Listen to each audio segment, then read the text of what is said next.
What's up everyone, welcome to day 4 of the Shanghai Bike Show. In today's show we're going to get all the bits that didn't make all the other videos and kind of put them in together, and yeah, we'll see what we come out with, so let's check it out. Okay, also here on the Sunroom Moon stand, I noticed this very funky bike. So this is from our friends Incolor. You've seen them before at the show. Also the makers of the Sky Pivot Cranks, which were still over on Panda Podium. But very, very cool paint job on this. This is actually Incolor's own bike frame that's coming out soon. Incolor don't have a stand at the show, but so it was lucky to run into this here. But yeah, this frame's looking very nice. I saw they took this to the wind tunnel in Silverstone to develop the frame too, so it's going to be really interesting to see how this performs. But yeah, as you can see, stunning paint job on here. Of course, you've got Incolor's own crankset on here and Incolor's own cassette, matching really well with the paint job. Really funky paint job, and yeah, looking forward to seeing when this frame comes out. So here on the Sava stand, you guys remember from last year the Sava Dreammaker with the crazy handlebars at the front. So that was a cool looking bike, but maybe it wasn't a great bike in terms of practicality because of the stack and the reach, hard to adjust, all that stuff. So now they've got the Dreammaker 2.0 or the new Dreammaker, and the front end still looks cool, but a bit more realistic, a bit more practical to produce. The handlebar still has the whole top tube and handlebar flat kind of integrated smooth transition thing going on, and then it goes into like a delta shaped handlebar, so it still looks really cool. I'm enjoying this black on black on black color scheme, looking very smart, looking very svelte. It's got 105 on it because, you know, Sava, they know they want to make things affordable and available to everyone, I guess. So it's better than slapping Dura Ace and everything. I can appreciate using some 105. But yeah, just an update of last year's Dreammaker. Good to see something that's turning into a real product. Going from a concept bike to a real product over here on the Sava stand. Also over here on the Sava stand, I saw this. This caught my eye, the Hawkeye, because I'm actually reviewing one of these at the minute. So review on that will probably be coming up in 3 or 4 weeks. But yeah, this bike they also sell overseas. They've got it in their overseas warehouse. I think at a $2,000-ish margin for 105 mechanical, hydraulic, carbon wheels, carbon frame, all that good stuff, integrated handlebar. So yeah, Sava, as I said, trying to reach out to overseas, but with more affordable price points, trying to keep cycling for everyone and all that stuff. So I'm all for that. I think more people should get into cycling. It shouldn't be a battle of the money to see who's got the biggest pockets. So it's good to see Sava doing that. Okay, over here on the BIGROCK stand. So you've seen BIGROCK on the website. They're Sohteah, their climbing bike. This is the standard edition. There's also a super lightweight team edition. I've got one of each. And I've been riding them. I took mine to Sohteah, the team edition. I've been riding around Sohteah, but basically stupidly light frames in a nice traditional 2-triangle, no drop seat stays package. But also coming soon from BIGROCK is this, their new Aero frame. So kind of like your traditional like muscle frame, Aero kind of look, like a Avenge of years gone by or whatever.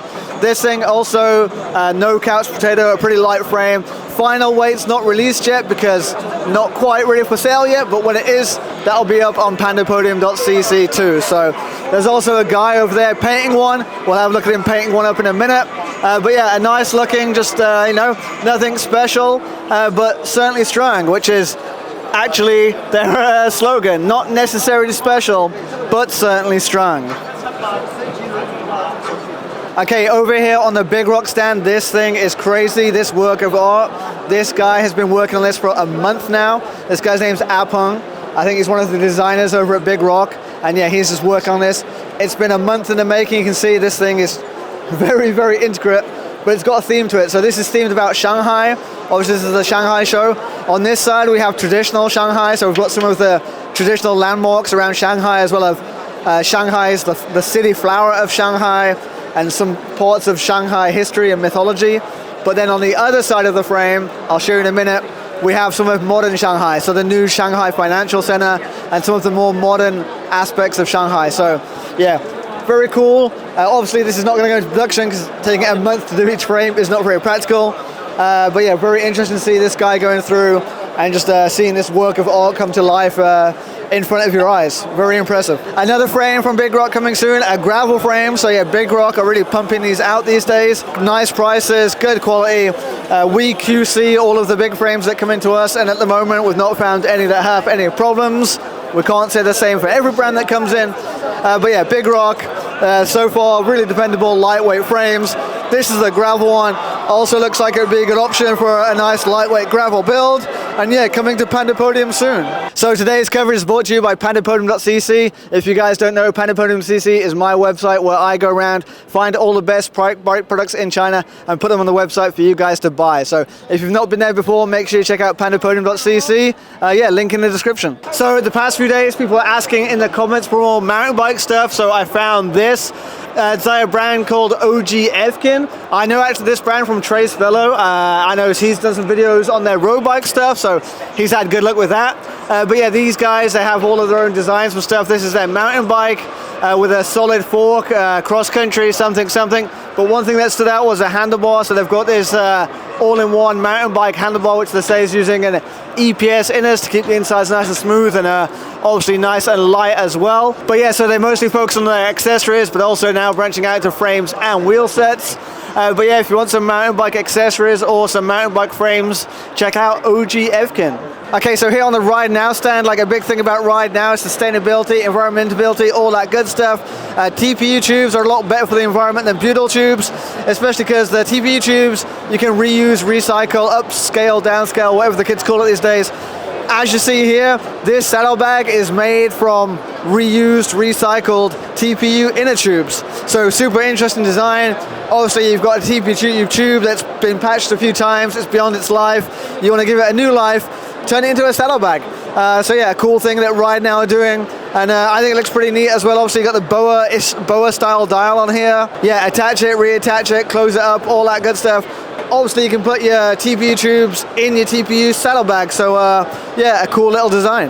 When I did the video on the RideNow foam inserts, people didn't believe me that these things got smaller when the pressure went up, so I can show you. So in here we have the RideNow foam inserts. I'm going to put this up to 20 psi.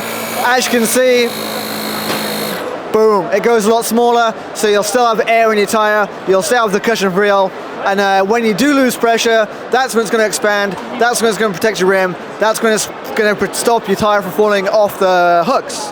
So if you are using tubeless, especially if you're using hookless, the RideNow foam inserts definitely worth checking out. So if you do lose pressure really quickly, is it going to spring back in time to save your rim? Boom, instantaneous. As soon as pressure lost, goes up, going to protect your rim, going to stop your tire falling off the rim. Okay, here on the SANTIC stand, so SANTIC are pretty famous for making their cycling clothes. You can see lots of pro teams use them these days, but these days they're branching out more and more into the shoe thing. So these shoes, maybe look inspired by some of the brands, the bigger brands out there, but a very nice looking shoe. I've said it before on the channel, I really like the Chinese shoes, but usually the design, they put too many words on there, they put too many pictures on there. But now we've got a very nice, clean, basic looking shoe. We've got meshed uppers, going to be nice and cool in the summer. Your adjustable dials on there. No BOA dials, because BOA won't sell the dials to any Chinese brand. But they've got these A-top dials on there, which to me, they feel crisp in the fingers, still no problem to adjust those, just like a BOA dial. And yeah, new shoes coming out from SANTIC. This one comes in white or black, so whichever one you go for is the one you go for. But we all know white with white socks is the actually only one to go for. So yeah, nice shoes coming from SANTIC. Okay, here on the BROSS booth, so we saw this last year, but now it's here with even more color schemes, even more craziness. One thing you'll notice on this is the BROSS Zenith Plume. One thing you'll notice is just how aggressive the tube profiles are. So we've got super elongated tube profiles. Even the handlebar, the profile on here is super aggressive, but the front fork is probably the most standout one. It got really aggressive front fork in terms of the cord length on that one.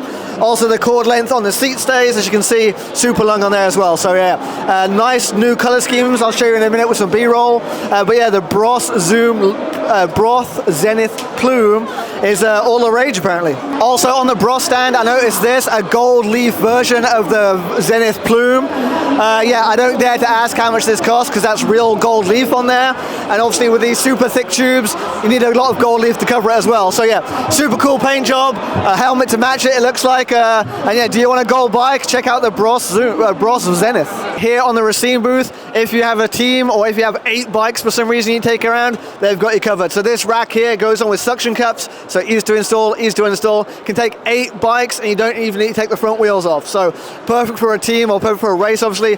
Rassine do all of the racks for all of like the Asian Games and the UCI Tour of Guangxi, so they're all held on with suction cups. They're good enough for those races, they're good enough for you. So yeah, If you want to take 8 bikes with you, Rassine have got your back, but if you only got 1 or 2 bikes, they've got smaller racks as well. So yeah, check out Rassine for their roof racks. So another example of how you can get your business off the ground in China is another startup brand here. This is like a Kiwi brand called Wattswheels, and this is their model, the Mahi. So they're basically partnering with a local wheel brand called Upvine. So their bikes will be coming with Upvine wheels and their own frame sets. They're going to be offering these complete bikes, I think, starting in China before then reaching out to overseas. So yeah, the Shanghai Bike Show is just a cool opportunity for foreign and domestic brands to come together and work together on products like this. Okay, that's about a wrap for the Shanghai Bike Show. It's been an exhausting 4 days.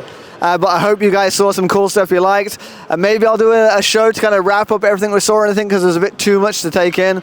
And yeah, let me know what you guys saw, what was the best thing, what are you guys looking forward to. Again, make sure you go check out pandapodium.cc. The past next few months, we're going to be working hard to take all the best products from this and get them up there on the website for you guys. So I'm going to get back to Xiamen and get on with all that stuff. So I'll see you next time. China Cycling, out.